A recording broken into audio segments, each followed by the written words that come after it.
खंडपड़ा निर्वाचन मंडली रे एबे फड़क राजनीति को नहीं चर्चा जोर धरथिबा जणा पड़िछि। हाँ आज्ञा, बीजेडी सरकार अमल रे जेपरी आम ओडिशा नवीन ओडिशा माध्यम रे अनेक उन्नतिमूलक कार्य चालू रहिथिला, ठीक सेहीपरि भाबे एबे बीजेपी सरकार पक्षरु विकसित गाँ विकसित ओडिशा माध्यम रे विभिन्न उन्नतिमूलक कार्य निमंते फड़क उद्घाटन हेउथबा देखिବାକୁ मिलुछि। दर्शक बंधु, थरुटे दृश्य उपर टिके नजर पकांतु।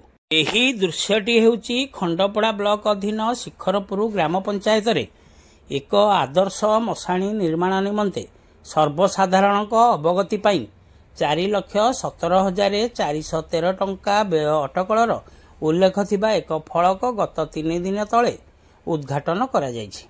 हेले 3 दिन पर एही फलकरू एबे लेखा प्राय धोई जाइथिबा देखिବାକୁ मिलिछि।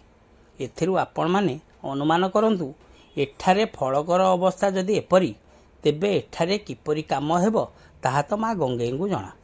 फलकरे भी पिसी बोली साधारण रे आलोचना हेउथिबा बेले एही दृश्य एबे एही रास्ता देई यातायात करुथिबा जनसाधारण को राजनैतिक खोराक जोगाइथिबा जणा पड़िछि। अन्य पक्षरे 24 वर्षर बीजेडी सरकार पर प्रथम करी संपूर्ण क्षमता को आस्थिया बीजेपी सरकार पक्षरु आगामी दिन में खंडपड़ा निर्वाचन मंडली किभली उन्नति कार्य हेउछि ताहा देखिବାକୁ बाकी रहिला बोली एबे साधारण रे चर्चा हेउथिबा सुनिବାକୁ मिलुछि। खंडपड़ा संतोष कुमार साहू रिपोर्ट, खंडपड़ा खबर।